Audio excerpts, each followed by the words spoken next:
Hello again and welcome back. Ken Horowitz from Sega-themed.com, and today we're going to be looking at a very integral part of Sega's early history with the Genesis, and that's Sega Visions magazine. This magazine first came out in June of 1990 and it was released bi-monthly. It's a very integral part of the memories I have with the Sega Genesis, and even though a lot of people try and compare it to Nintendo Power magazine, which isn't a fair comparison for several reasons, it's something that a lot of us who grew up with the Sega Genesis, or in my case were already in high school when the Genesis came out, something that we remember fondly, because there was nothing like being able to come home and find in your mailbox a magazine devoted exclusively to Sega, especially the Genesis and even the Master System. So let's take a deeper look at this magazine and what it meant to Sega. If you were a gamer who grew up in the 80s, then you were familiar with Nintendo Power. As the source for everything Nintendo, subscribers ran to their mailboxes each month to find a thick magazine that was chock full of reviews, previews of upcoming releases, and lots of great strategies. It was an awesome magazine, and even as a Sega fan, I anticipated it each month. I didn't have a subscription of my own, but my friends sure did, so I was able to read each issue, and it was something I always wanted to have for my Sega console. Instead, we had Sega Visions. Nowhere near the level of depth and awesomeness that the Nintendo Power magazine was. It was still a cool little thing to get, I guess. That is, whenever it actually arrived. Around where I lived, the magazine was notorious for coming out irregularly, and sometimes only one issue would arrive between me and my two friends. So each time a new one came out, we had to ask around between us to see who actually received their copy. It was also thin, it provided little new information that wasn't already available in GamePro or Electronic Games Monthly, and it wasn't even consistently delivered. Still, it was a magazine made by Sega and devoted exclusively to its hardware. That was great back in the day, and we eagerly awaited each new issue. The Genesis had this air of mystery early on, and it seemed so much more powerful than our Master Systems and NES consoles. But no one knew exactly how much more powerful. We looked to the game magazines of the time to show us examples of the machine's capabilities, and while Sega Visions didn't necessarily give us that all the time, it sure convinced us that we had bought the right machine and had a lot to look forward to. And that was the whole reason for the magazine in the first place. Everyone thought that Sega Visions was Sega's attempt at a Nintendo Power, and it was, but it was on a much smaller scale. At the time, Sega of America was very small in size, only around 50 people, and virtually all of the software it published was localized from Japan. Sega of America's president Michael Katz wanted to increase the amount of development done in the US, as well as ramp up marketing. Sega then moved from the great "We Bring the Arcade Experience Home" campaign to the awesome "Genesis does what Nintendo don't" promotion, and that was all over the press. Sega having a magazine of its own that could let it run wild with its games and advertising was a great way to make sure that its consumers knew that the Genesis was awesome and powerful. Born from the short-lived Sega Challenge newsletter, Sega Visions struggled to find its footing within Sega itself. Former Sega of America head of marketing Al Nilsson told Sega 16 in our interview that the company's limited marketing budget kept the magazine off management's radar because of how costly it was. At the time, Sega was being outspent in advertising by Nintendo by about 8-1. And one could see the difference in dollars simply by looking at the two magazines.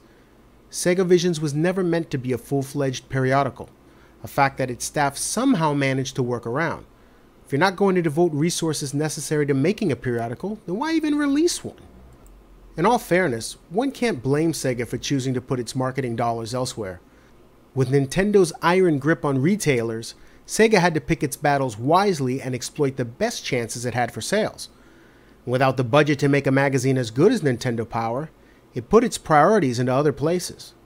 This changed as Sega's fortunes improved, and that's reflected in the expansion and size of the coverage the Sega Visions magazines had over time. Eventually, the magazine more than tripled in size and began to cover all aspects of Sega's products. By the time it ran its course in 1995, it had actually evolved into something almost like Nintendo Power. It's easy to think that Sega Visions was most hurt by the lack of journalistic freedom that editor-in-chief Bob Harris and his staff had. Sega had the last word on what games and peripherals could be covered, much like Nintendo did with its own publication. and this meant that few bad games were ever covered or revealed. No scoops were ever given, and often new information on Sega's own games appeared in other magazines before Sega Visions.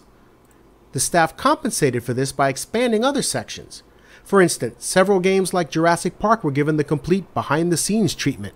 An early character Niles Nemo was swapped out for a new Sonic the Hedgehog comic strip. Interestingly enough, the Sonic comic proved so popular that it was eventually spun off into its own monthly comic book that still runs to this day. Sega's decision to focus on the Saturn was most likely a factor in the death of Sega Visions, as it was primarily seen as a 16-bit marketing tool. I think the fact that it was free probably is what hurt it the most. Had Sega decided to charge for a subscription, perhaps around late 1991 after Sonic took off, then the magazine could have likely built up a base that would have carried over to the Saturn and perhaps even the Dreamcast. It would have given Sega a well-defined platform from which to promote its products, something it desperately needed with the Saturn, and it would have been a sign of recognition of the loyalty of its customers. By killing it off along with everything else Genesis related, Sega sent the wrong message to its fans. The thing to remember about Sega Visions is that it was meant to be a promotional tool, but not the same way as Nintendo Power. Nintendo basically set up almost an entire department of the company to deal with Nintendo Power, whereas Sega basically almost farmed it out. You had a very small staff that were given simple instructions, and they were basically told to say good things about Sega. But it was never meant to be on the same level as Nintendo Power. The fact that it was free, it was bi-monthly, sometimes every 3 months, sometimes whenever the hell it decided to show up, instead of being a paid subscription that arrived monthly like Nintendo Power was, showed that Sega just considered the magazine to be another tool in its arsenal to try and get the name of the Sega Genesis out there. It wasn't ever meant to be the most important piece of their marketing. Whereas Nintendo wouldn't give exclusives, screenshots, information to other magazines because they were all reserved for Nintendo Power, Sega didn't really have that attitude. So the magazine was something of an afterthought for the company, and rightly so, considered that way by most people. But still, the 26 or 27 issues or so of Sega Visions that came out are still an important piece of history, and in Sega's history specifically, and I still find them very fun to read. So they're not expensive really, so if you can go and find some issues and see what it was like to see Sega go from being basically a glorified pamphlet to an actual thick, good quality sized magazine, you can go out and find those issues of Sega Visions and see for yourself. So until next time, remember to thumbs up and like the video, subscribe if you haven't already, and take care.